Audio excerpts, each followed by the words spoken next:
नमस्ते। कभी सोचा है कि हमारे आसपास एक और दुनिया भी है? एक ऐसी दुनिया जो हमेशा हलचल में रहती है पर हमें दिखाई नहीं देती। आज हम इसी छुपे हुए अदृश्य सजीव संसार के रहस्यों से पर्दा उठाने वाले हैं। तो चलिए एक सवाल से शुरुआत करते हैं। जरा सोचिए, अगर ये जो अदृश्य दुनिया है हमारे चारों तरफ, वो अचानक दिखने लगे तो क्या होगा? कैसा दिखेगा सब कुछ? है ना, ये सोचने में ही कितना मजेदार। असल में सच तो यही है कि हमारे देखने सुनने की शक्ति लिमिटेड है। अब जैसे ये बच्चे हैं, बारिश में मजे कर रहे हैं, इनके चारों तरफ उस पानी में, हवा में, मिट्टी में अनगिनत छोटे छोटे जीव हैं। मतलब एक पूरा का पूरा ब्रह्मांड है जो हमें अपनी आंखों से दिखाई नहीं देता। तो फिर सवाल ये उठता है कि आखिर इंसानों को इस छोटी सी दुनिया की पहली झलक मिली कैसे? चलिए पता लगाते हैं इस खोज की मजेदार कहानी में।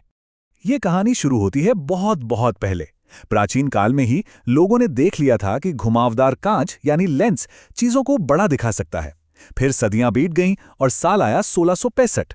एक वैज्ञानिक थे रॉबर्ट हुक, जिन्होंने अपनी किताब माइक्रोग्राफिया से सबको हैरान कर दिया। और फिर 1660 के दशक में ही एंटनी वॉन ल्यूवेनहॉक आए। उन्होंने और भी बेहतर माइक्रोस्कोप बनाए और वो पहले इंसान बने जिन्होंने जिंदा बैक्टीरिया को देखा। सोचिए, टेक्नोलॉजी का हर एक कदम हमें इस अदृश्य दुनिया के कितने करीब ले जा रहा था। तो चलिए रॉबर्ट हुक के काम को जरा और करीब से देखते हैं। ये रहा उनका माइक्रोस्कोप और ये रहा उनका बनाया हुआ वो मशहूर चित्र। पता है उन्होंने क्या किया? उन्होंने कॉर्क का एक पतला सा टुकड़ा अपने माइक्रोस्कोप के नीचे रखा और उन्हें जो दिखा उसने साइंस की दुनिया ही बदल दी। वो बिल्कुल किसी मधुमक्खी के छत्ते जैसा लग रहा था। और ये जो आप देख रहे हैं ना, ये सच में एक ऐतिहासिक पल था। हुक ने उन छोटे छोटे डिब्बों को नाम दिया सेल, यानी कोशिका। ये बहुत बहुत बड़ी बात थी, क्योंकि इन्हें शायद पता भी नहीं था कि उन्होंने जिंदगी की सबसे सबसे बुनियादी चीज को एक नाम दे दिया है। तो आखिर ये कोशिका है क्या भला? देखिए, सीधे साधे शब्दों में कहें तो ये हर जिंदा चीज की सबसे बेसिक यूनिट है। बिल्कुल वैसे ही जैसे कोई इमारत ईंटों से बनती है, वैसे ही हर जानदार चीज कोशिकाओं से बनी है।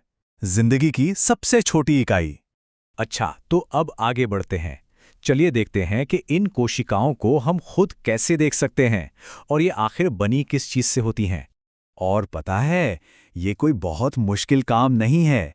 एक मामूली से माइक्रोस्कोप से प्याज की कोशिकाएं आराम से दिख जाती हैं। करना क्या है? बस प्याज की एक पतली सी झिल्ली निकालनी है, उस पर सैफ्रेनिन जैसा कोई रंग डालना है ताकि सब साफ साफ दिखे। फिर उसे ग्लिसरीन के साथ स्लाइड पे रखना है और बस माइक्रोस्कोप के नीचे आपको दिखेगी ईंटों से बनी दीवार जैसी एक खूबसूरत सी बनावट। अब यहां एक मजेदार बात है, सारी कोशिकाएं एक जैसी नहीं होती।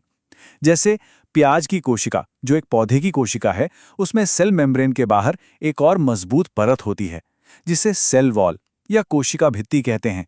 ये उसे एक ढांचा और मजबूती देती है।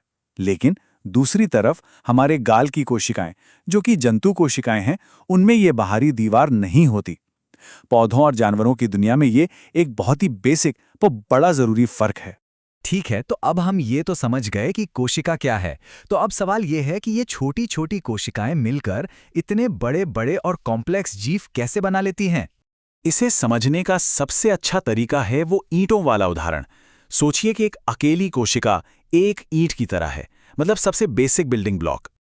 अब जब एक जैसी कई कोशिकाएं एक साथ मिलकर कोई खास काम करती हैं, तो वो बन जाता है एक ऊतक या टिश्यू। ये ऐसा है जैसे आपने कई ईंटों को जोड़कर एक लाइन बना दी हो।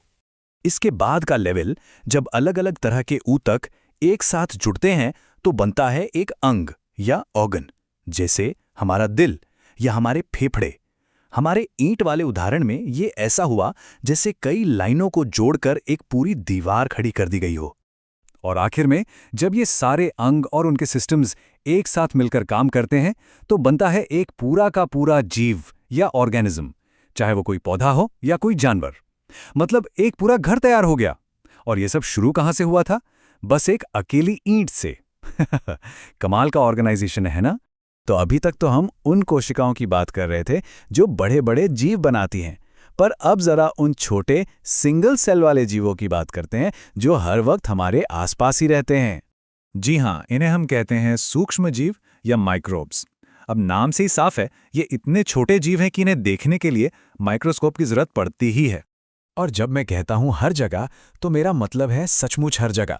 पानी में, मिट्टी में, हवा में। अरे ये तो उबलते हुए गर्म पानी के झरनों से लेकर बर्फीले ठंडे इलाकों तक में मिल जाते हैं। और कमाल की बात तो ये है कि लाखों करोड़ों तो हमारे अपने शरीर के अंदर ही हैं, हमारी आंतों में रहते हैं और खाना पचाने में हमारी मदद करते हैं। हमारे इकोसिस्टम में इनका रोल बहुत ज़्यादा ज़रूरी है। ये कुदरत के सबसे बड़े रिसाइक्लर्स हैं।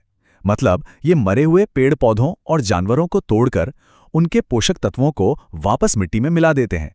इसी से तो नए जीवन को पनपने में मदद मिलती है।